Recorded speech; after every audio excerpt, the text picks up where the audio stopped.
జనవరి 30, 2026. ఆదికాండము 30వ అధ్యాయము. రాహేలు తాను యాకోబునకు పిల్లలు కనకపోవుట చూచి తన అక్కయందు అసూయపడి యాకోబుతో, నాకు గర్భఫలము నిమ్ము, లేని ఎడల నేను చచ్చెదనెను. యాకోబు కోపము రాహేలు మీద రగులుకొనగా అతడు, నేను నీకు గర్భఫలమును ఇయ్యకపోయినా దేవునికి ప్రతిగా నున్నానా అనెను. అందుకామె, నా దాసి అయిన బిల్హా ఉన్నది కదా, ఆమెతో పొమ్ము, ఆమె నా కొరకు పిల్లలను కనును, అలాగున ఆమె వలన నాకు పిల్లలు కలుగుదురని చెప్పి తన దాసి అయిన బిల్హాను అతనికి భార్యగా ఇచ్చెను. యాకోబు ఆమెతో పోగా బిల్హా గర్భవతి అయి యాకోబునకు కుమారుని కనెను. అప్పుడు రాహేలు, దేవుడు నాకు తీర్పు తీర్చెను, ఆయన నా మొరను విని నాకు కుమారును దయచేసిననుకొని అతనికి దాను అని పేరు పెట్టెను. రాహేలు దాసి అయిన బిల్హా తిరిగి గర్భవతి అయి యాకోబునకు రెండవ కుమారుని కనెను. అప్పుడు రాహేలు, దేవుని కృప విషయమై నా అక్కతో పోరాడి గెలిచితిననుకొని అతనికి నఫ్తాలి అని పేరు పెట్టెను. లేయా తనకు కానుక ఒడుగుట చూచి తన దాసి అయిన జిల్పాను తీసుకొని యాకోబునకు ఆమెను భార్యగా ఇచ్చెను.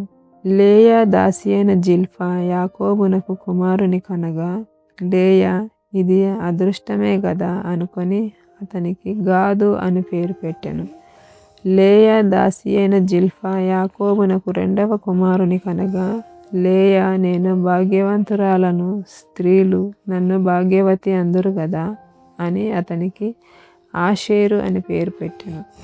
గోధుమల కోత కాలంలో రూబేను వెళ్ళి పొలములో పుత్రదాత వృక్షపు పండ్లు చూసి తన తల్లి అయిన లేయాకు తెచ్చి ఇచ్చెను. అప్పుడు రాహేలు, నీ కుమారుని పుత్రదాత వృక్షపు పండ్లలో కొన్ని నాకు దయచేయమని లేయాతో అనగా ఆమె, నా భర్తను తీసుకొంటివే, అది చాలదా?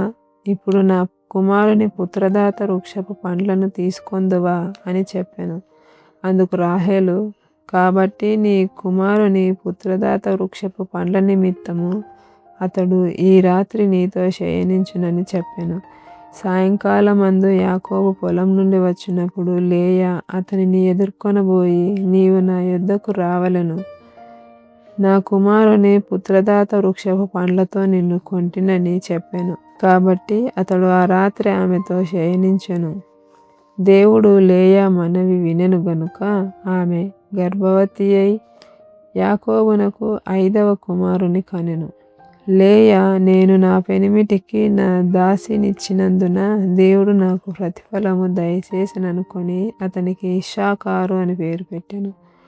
లేయా మరలా గర్భవతి యాకోబునకు 6వ కుమారుని కనెను. అప్పుడు లేయా, దేవుడు మంచి బహుమతి నాకు దయచేసెను, నా పెనిమిటికి 6 కుమారులను కనియున్నాను గనుక అతడికను నాతో కాపురం చేయుననుకొని అతనికి జెబూలూను అని పేరు పెట్టెను.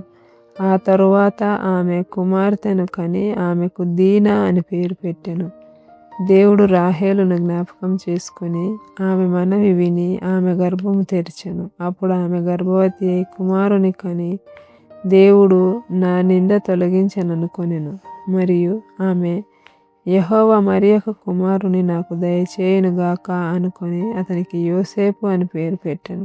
రాహేలు యోసేపును కనిన తరువాత యాకోబు లాబానుతో, నన్ను పంపివేయుము, నా చోటికిని నా దేశమునకును వెళ్ళెదను, నా భార్యలను నా పిల్లలను నాకు అప్పగించుము, అప్పుడు నేను వెళ్ళెదను, వారి కోసము నీకు కొలువు చేసి తిని, నేను నీకు కొలువు చేసిన విధమును నీవెరుగుదువు గదా అని చెప్పెను. అందుకు లాబాను అతనితో, నీ కటాక్షము నా మీద నున్న ఎడల నా మాట వినుము, నిన్ను బట్టి యెహోవా నన్ను ఆశీర్వదించెనని శకునము చూచి తెలుసుకొంటినని చెప్పెను. మరియు అతడు, నీ జీతం ఇంతయని నాతో స్పష్టముగా చెప్పుము, అది ఇచ్చేదనెను. అందుకు యాకోబు అతని చూచి, నేను నీకెట్లు కొలువు చేసి తినో నీ మందలు నా యొద్ద ఎట్లుండెనో అది నీకు తెలియను. నేను రాకమునుపు నీకుండినది కొంచెమే, అయితే అది బహుగా అభివృద్ధి పొందెను. నేను పాదము పెట్టిన చోటెల్లా యెహోవా నిన్ను ఆశీర్వదించెను. నేను నా ఇంటివారి కొరకు ఎప్పుడు సంపాద్యము చేసుకొందునెను. అప్పుడతడు, నేను నీకేమి ఇయ్యవలెనని అడిగినందుకు యాకోబు, నీవు నాకేమి ఇయ్యవద్దు. నీవు నా కొరకు ఈ విధముగా చేసిన ఎడల నేను తిరిగి నీ మందను మేపి కాచెదను. నేడు నేను నీ మంద అంతటిలో నడిచి చూచి, పొడలైనను మచ్చలైనను గల ప్రతి గొర్రెను, గొర్రెపిల్లలో నల్లని ప్రతి దానిని, మేకలలో మచ్చలైనను పొడలైనను గల వాటిని వేరుపరచెదను. అట్టివి నాకు జీతమగును. ఇక మీదట నాకు రావలసిన జీతమును గూర్చి నీవు చూడవచ్చినప్పుడు నా న్యాయ ప్రవర్తనయే నాకు సాక్ష్యమగును.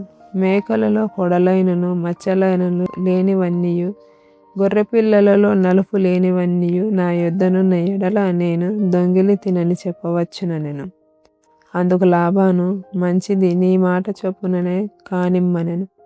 ఆ దినమున లాబాను చారయైనను మచ్చయైనను గల మేకపోతులను, పొడలైనను మచ్చలైనను గల పెంటి మేకలన్నిటిని, కొంచెము తెలుపు గల ప్రతి దానిని, గొర్రె పిల్లలను నల్లవాటినన్నిటిని వేరు చేసి తన కుమారుల చేతికి అప్పగించి, తనకును యాకోబునకును మధ్య 3 దినముల ప్రయాణమంత దూరం పెట్టెను.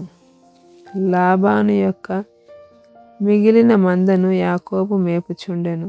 యాకోబు చినారు జంగిసాలు అను చెట్ల చువ్వలను తీసుకొని, ఆ చువ్వలలో తెల్ల చారలు కనబడునట్లు అక్కడక్కడ వాటి తొక్కలు ఒలిచి, మందలు నీళ్లు త్రాగవచ్చినప్పుడు అవి చూలు కట్టుటకు అతడు తాను ఒలిచిన చువ్వలను మందలు త్రాగుటకు వచ్చు కాలువలలోను నీళ్ళ గాళ్ళలోను వాటి ఎదుట పెట్టగా, మందలు ఆ చువ్వల ఎదుట చూలు కట్టి చారలైనను పొడలైనను మచ్చలైనను గల పిల్లలను ఈనెను.